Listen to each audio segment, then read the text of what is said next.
നന്മയുടെ പരിശുദ്ധിയുടെ പ്രതീകമാണ് നെയ്യാറും. നെയ്യാറിൻ്റെ വനസ്ഥലികളിലൂടെയുള്ള യാത്ര ഉറവ് തേടാനുള്ള യാത്രയായിരുന്നു. നന്മയുടെ ഉറവുകളെ പ്രകൃതിയുടെ പാഠം തേടിയുള്ള ഈ യാത്രയ്ക്കൊരുങ്ങിയത് മാർ ഇവാനിയോസ് കോളേജ് മാധ്യമ വിഭാഗം വിദ്യാർത്ഥികൾ.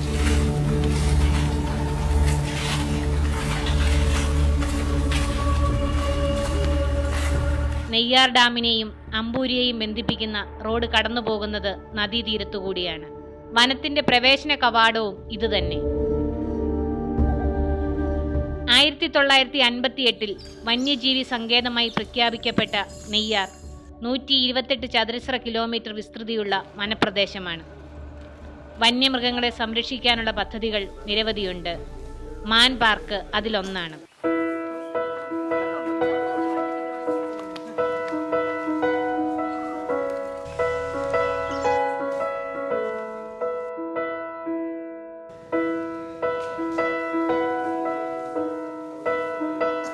ഇത് വംശവർദ്ധനമാണ് ലക്ഷ്യമിടുന്നത്. അപ്പോൾ വംശവർദ്ധനം ഉണ്ടാകുന്നതെന്ന് പറഞ്ഞാൽ നമുക്ക് ഇതിനകത്ത് വേറെ ഒന്നും ചെയ്ത് കൊടുക്കണ്ട, ഭക്ഷണം കൊടുക്കുന്നുണ്ട്. ഈ ഭക്ഷണക്രമം രാവിലെ പയർ കൊടുക്കും, കുതിർത്തിയ പയർ രാവിലെ 6 മണിക്ക് കൊടുക്കും. 7 മണിക്കാകുമ്പോൾ പുല്ല്, 10 മണിക്ക് ഇല പ്ലാവില കൊടുക്കും. വീണ്ടും 2 മണിയാകുമ്പോൾ ഇല കൊടുക്കും. വീണ്ടും 4 മണിയാകുമ്പോൾ പുല്ലും. പിന്നെ 5 മണിക്ക് ഇത് കാലിത്തീറ്റ കൊടുക്കും. തിരുവനന്തപുരം സൂ എന്ന് കൊണ്ടുവന്ന് 5 എണ്ണമായിട്ട് തുടങ്ങിയതാണ്. ഇപ്പോൾ 140 എണ്ണം ഇപ്പോഴുണ്ട്. ഇതിനു മുമ്പ് കുറേ എണ്ണത് തുറന്നു വിട്ടതുണ്ട്.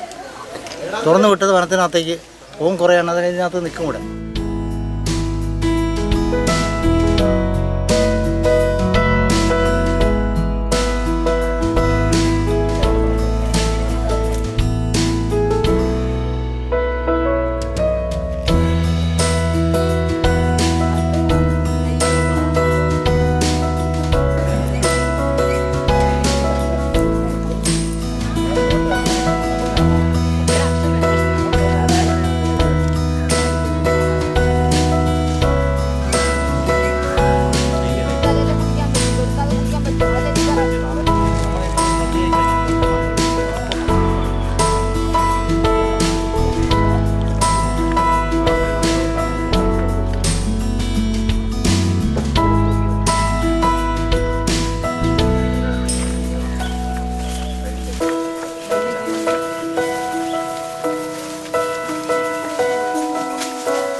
തിരുവനന്തപുരത്തിന്റെ കുടിവെള്ള സ്രോതസ് നെയ്യാറാണ്. നെയ്യാർ ജലസംഭരണിയിലെ പ്രഭാത ദൃശ്യങ്ങൾ വിസ്മയകരമാണ്.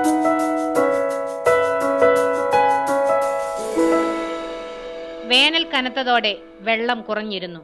നദിയുടെ അടിഭാഗത്തേക്കുള്ള തട്ടുകൾ കാണാം. മുല്ലയാറും കല്ലാറുമാണ് നെയ്യാറിന്റെ പോഷക നദികൾ. അഗസ്ത്യാർകൂടത്തിന്റെ മടിത്തട്ടിൽ നിന്നുത്ഭവിക്കുന്ന നദിയെ ചുറ്റിപ്പറ്റി ഐതിഹ്യങ്ങളേറെ. അഗസ്ത്യയജ്ഞത്തിലെ ഹവിസാണ് നെയ്യാറിലെ ജലമെന്ന് കഥകൾ. നെയ്യാറിലെ വനയാത്രയ്ക്കിടെ ഹൃദ്യ നിമിഷങ്ങൾ ഒട്ടേറെ. കുട്ടികൾ തിമിർത്തു. കാട് കണ്ടവർ അവർക്കറിയാവുന്ന പാട്ടുകൾ പാടി.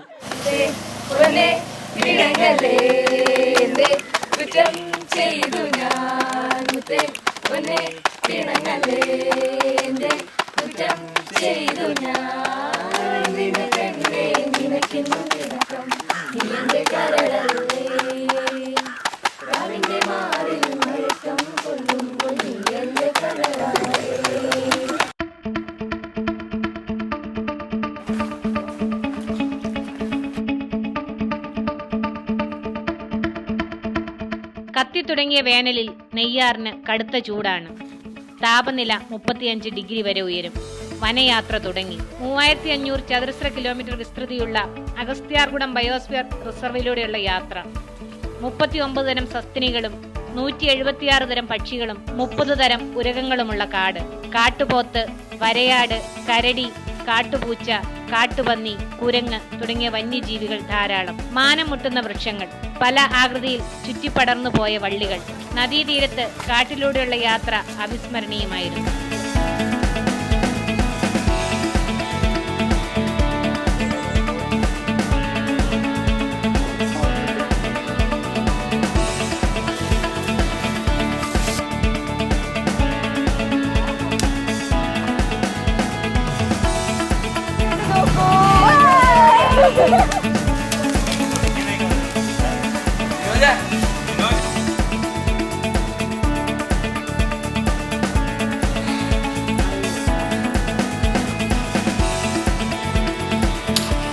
വേനൽ ചൂടിൽ മൃഗങ്ങൾക്കും കഷ്ടകാലമാണ്.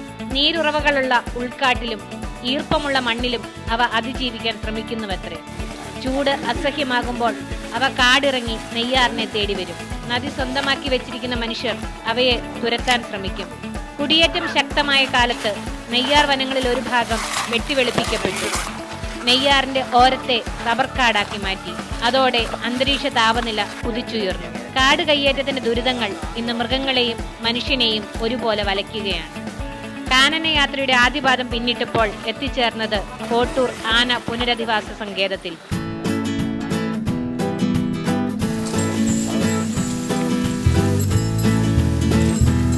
വാരിക്കുഴിയിൽ വീണുപോയ കാട്ടാനകളെ മെരുക്കി പരിപാലിക്കാനുള്ള വനം വകുപ്പിന്റെ ഉദ്യമം. 56 ഏക്കർ വിസ്തൃതിയുള്ള ആനക്കൊട്ടിൽ കുട്ടിയാന മുതൽ കുട്ടിക്കൊമ്പൻ വരെ ആനക്കളിയും ആനയുടെ അമൃതത്വം ആനക്കുളികളുമെല്ലാം വിദേശ ടൂറിസ്റ്റുകൾക്കുൾപ്പെടെ രസകരമായ കാഴ്ചകൾ. വനം വകുപ്പിന് വരുമാനവും.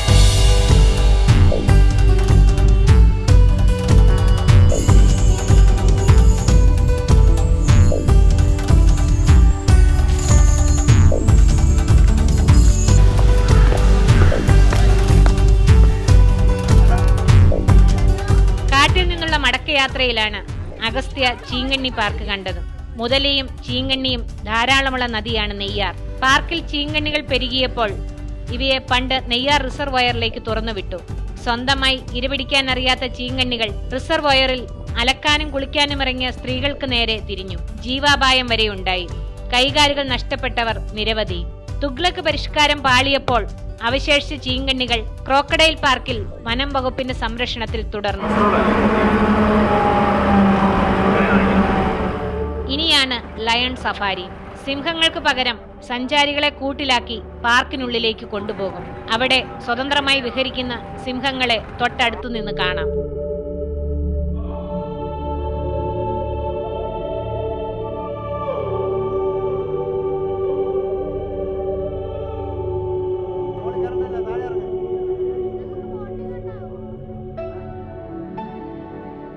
നെയ്യാർ അണക്കെട്ട് ജലസേചനത്തിന് വേണ്ടിയുള്ളതാണ്. പഴയ നാഞ്ചിനാടിന്റെ കാർഷിക സമൃദ്ധിക്ക് കാരണം നെയ്യാറിൽ നിന്നുള്ള നീരൊഴുക്കാണ്. സംസ്ഥാന വിഭജനത്തിന് ശേഷം 1965 മുതൽ കേരളം നെയ്യാറിൽ നിന്നും തമിഴ്നാടിന് വെള്ളം നൽകുന്നുണ്ട്.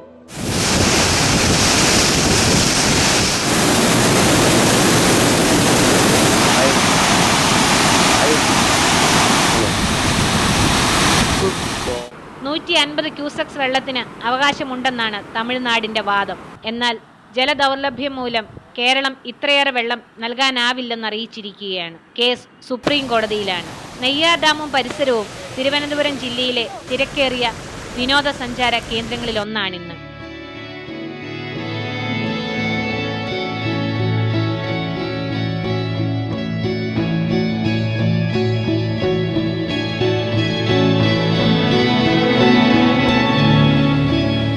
ഇപ്പോൾ ജപ്പാൻ കുടിവെള്ള പദ്ധതി ഇവിടെ കൊടുക്കുന്നുണ്ട് ജനങ്ങൾ കുടിവെള്ളം. അത് കഴിഞ്ഞിട്ട് പിന്നെ ഇവിടെ ഈ ഡാം 85 മീറ്ററാണ് കപ്പാസിറ്റി. വെള്ളം 84 മീറ്റർ ആകുമ്പോൾ തുറന്നു വിടും, പുഴയിലേക്ക് തുറന്നു വിടും.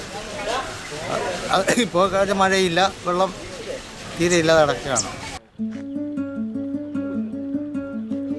ഡാമിനോട് ചേർന്നുള്ള ശുദ്ധജല അക്വേറിയമാണ് മറ്റൊരു കൗതുക കാഴ്ച.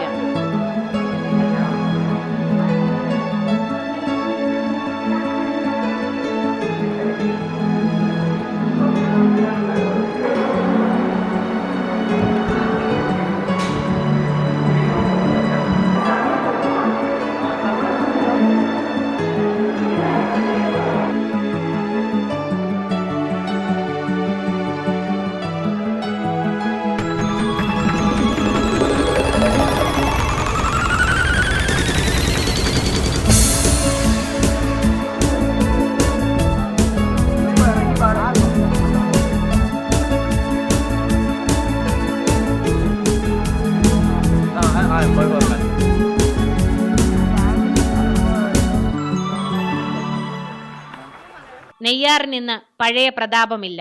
പുഴയിലെ മനുഷ്യന്റെ അതിക്രമങ്ങൾ വിവരണാതീതമായിരിക്കുന്നു. നെയ്യാറിലേക്ക് ഇറങ്ങുമ്പോൾ അമ്മയുടെ മടിത്തട്ടിന്റെ സ്പർശവും സ്വാന്തനവും ആനന്ദവുമാണ് അനുഭവിക്കാൻ കഴിഞ്ഞിരുന്നതെന്ന് നെയ്യാറിന്റെ കവി പ്രൊഫസർ വി മധുസൂദനൻ നായർ പറയുന്നു.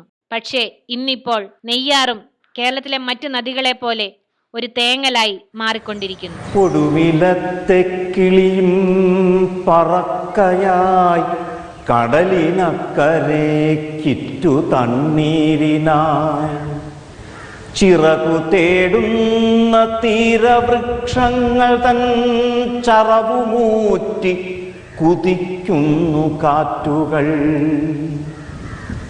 ഒരു ചിരട്ട കലക്ക വെള്ളത്തിനായി മണൽ കുഴിക്കുന്നു ദൈന്യങ്ങൾ. അന്ത്യമീ സമയമെന്നോർക്കിലും വെയിൽ ചുണ്ടുകൾ കുനിയെ വീഴുന്നു വെള്ളം നുണയ്ക്കുവാൻ.